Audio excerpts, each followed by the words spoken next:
How would you expect Jesus to respond if he caught a woman in the act of adultery? Okay, go ahead and drop that in the comment section right now. And let's see by the end of the video if your view of Christ is correct. We are going to look at John chapter 8, verses 1 through 12 and see how Jesus actually does respond in this situation. Let's set the scene. We are at the Mount of Olives, and it's early in the morning where Jesus is again in the temple area, and he is teaching the people who are coming to him. Now, verse 3, the scribes and the Pharisees brought a woman caught in the act of adultery. Scribes and Pharisees are religious people, if you will. They are keepers of the law. Okay, they are the ones who know the law. They tell people this is what the law says that you should do. This is what you shouldn't do. And they are seen as holy people. They have a lot of respect in the Jewish community, and they have a lot of clout and a lot of position and authority. And here they are bringing this woman who is caught in the act of adultery. Now, they place her in the center of the courtyard, and they say to him, "Teacher, this woman has been caught in the very act of committing adultery. Now, in the law of Moses, it commands us to stone such a woman. What then do you say?" And now they were saying this to test him so that they may have grounds of accusing him. Does that not sound like some things that Christians or people who claim to be Christians would do on today? Now, mindful that they are not bringing this lady before him because it's the right thing to do, or that this is, going to help somebody in some kind of way. It is going to help somebody in some kind of way. They're trying to get rid of Jesus because he is affecting their position, their clout, their respect amongst the people. As we saw earlier, people are coming to him to be taught and to listen to his teachings, and that used to be them. They don't like Jesus. They don't like Jesus because he is healing folks. And he is he's doing all of these miracles, and he's teaching the law. He's teaching what the law says in the correct way, making them look bad, and they don't like that. And so they are coming to Jesus with this situation for the pure purposes of setting him up so that they can redeem themselves and their positions in society.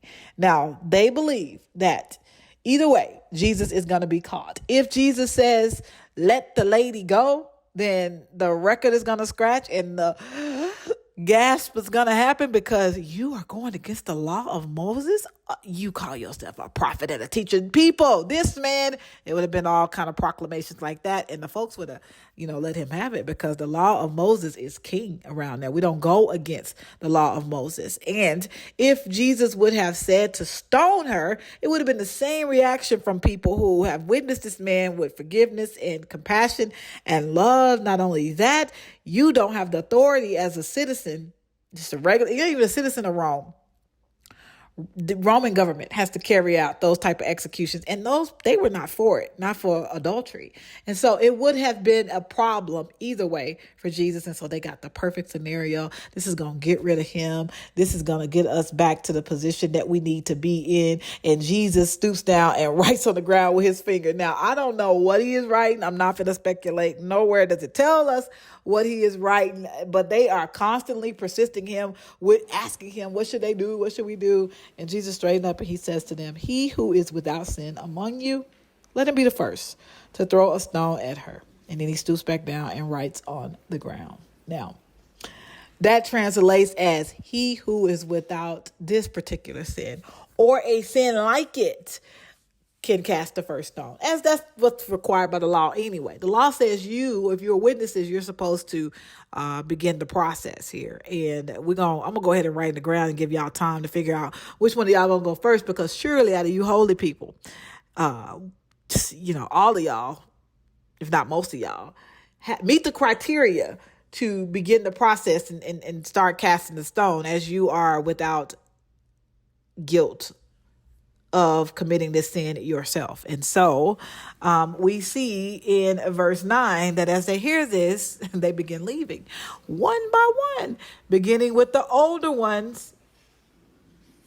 Nobody is left there except for Jesus and the woman who was still at the center of the courtyard. Now, can you imagine what this woman must be thinking? I'm sure she's terrified and she's scared and she's wondering, oh my God, like what have I done? And this is just going to be the end of me. And then to see them all begin to walk away, I'm sure there is a bit of relief, but then there is this nervousness because I'm still before this man whom everybody believes is great. And what is he going to say?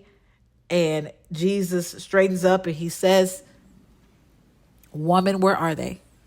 Did no one condemn you? And she says, no one, Lord.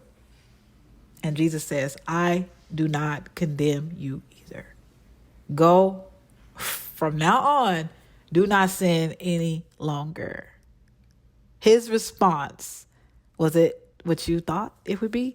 Did you think that Jesus would judge her? Do you think that Jesus would tell her that you are a horrible person, that how dare you be brought before me committing the act of adultery? You are going to hell. Did you think that he would throw the stone when he could have because he is without sin? Did you think that? If you thought that, you were wrong. Jesus showed compassion for her.